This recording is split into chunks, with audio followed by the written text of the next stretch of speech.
Hi friends, आज मैं आपको एक बहुत ही इंटरेस्टिंग टॉपिक पर अभी रिसर्च बेस्ड टॉपिक है वो उसके बारे में बताना चाहती हूँ। पर लेकिन आजकल काफ़ी लोग उसके लिए अवेयर हो गए हैं। उसको प्री इम्प्लांटेशन जेनेटिक टेस्टिंग या पीजीटी कहा जाता है।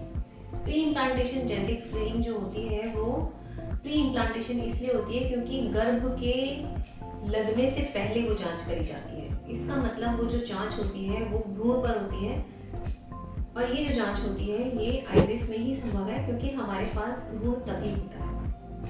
तो जो प्री इम्प्लांटेशन जेनेटिक टेस्टिंग होती है वो किन कंडीशंस में की जाती है? बहुत सारे लोग अभी रिसेंटली पिछले 7-8 सालों में प्री इम्प्लांटेशन जेनेटिक टेस्टिंग का बहुत ज़्यादा इट वाज लाइक कहेंगे अपन कि प्री इम्प्लांटेशन जेनेटिक टेस्टिंग को ऐसे ले लिया गया था कि पीजीटी करने से लोगों को बच्चा लगने की संभावना 80-90% हो जाएगी। ऐसा कुछ भी नहीं है, मैं आपको क्लियर कर देती हूँ। जो हम लोग जनरली जो ब्लास्टोसिस्ट कल्चर आईवीएफ में करते हैं उसमें यही माना जाता है कि जो बहुत हेल्दी या उनको दूसरे शब्दों में यूप्लॉइड एम्ब्रियोज कहेंगे वो ही ब्लास्टोसिस्ट स्टेज तक पहुंच पाते हैं। तो हमने ऑलरेडी नेचुरल सिलेक्शन कर लिया है एम्ब्रियो का by giving blastocyst to the patient. First thing. Second thing, pre implantation genetic testing के दो तरीके होते हैं आजकल, एक इन्वेजिव और एक नॉन इन्वेजिव।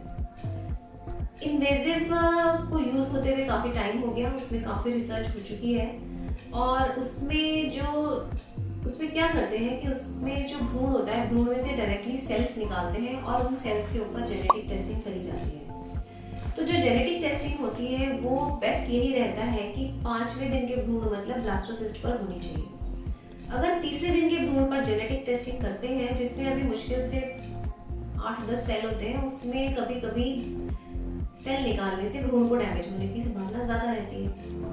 दूसरी चीज कि हम खाली बच्चा लगने की संभावना बढ़ाने के लिए पीजीटी कराएं, ऐसा सही नहीं है क्योंकि कई बार जो हमें प्री इम्प्लांटेशन जेनेटिक टेस्टिंग में मोज़ेक एम्ब्रियोज दिखाई देते हैं उससे भी पेशेंट को हेल्दी प्रेगनेंसीज रिपोर्ट करी गई है क्योंकि कुछ डेस्परेट कपल्स ने जो कहे गए मोज़ेक एम्ब्रियोज थे उनको भी ट्रांसफर करा लिया और उन्हें एक हेल्दी बच्चा हो गया।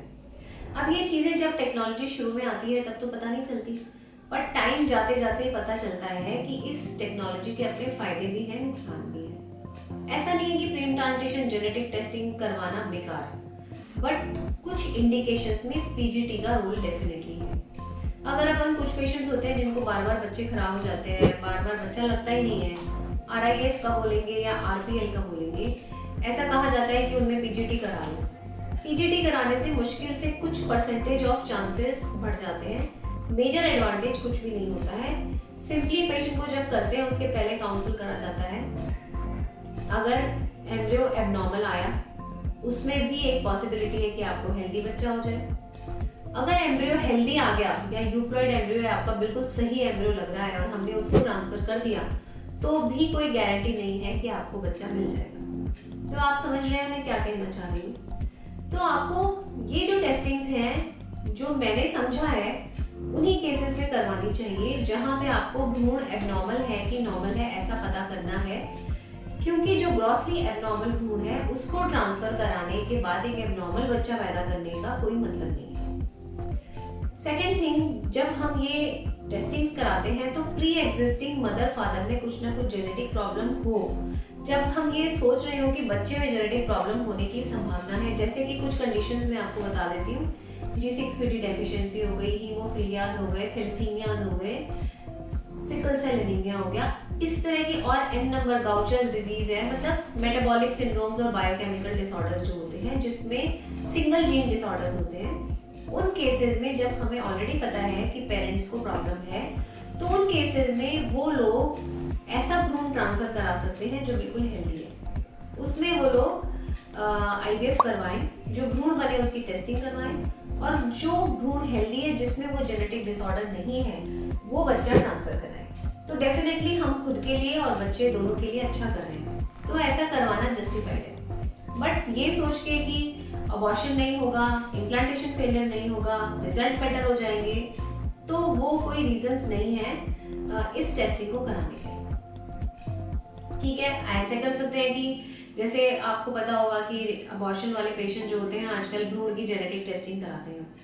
भ्रूण की जेनेटिक टेस्टिंग्स में आज तक मेरा भी करियर जो है वो ऑलमोस्ट 2006 में मैं पास आउट हुई थी, नाउ इट इज 2024। 18 इयर्स के मेरे करियर में मैंने जितने भी जेनेटिक टेस्टिंग कराए हैं, मैं गिन के बता सकती हूँ कि कितने पेशेंट में क्रोमोसोमल एबनॉर्मेलिटी निकली है।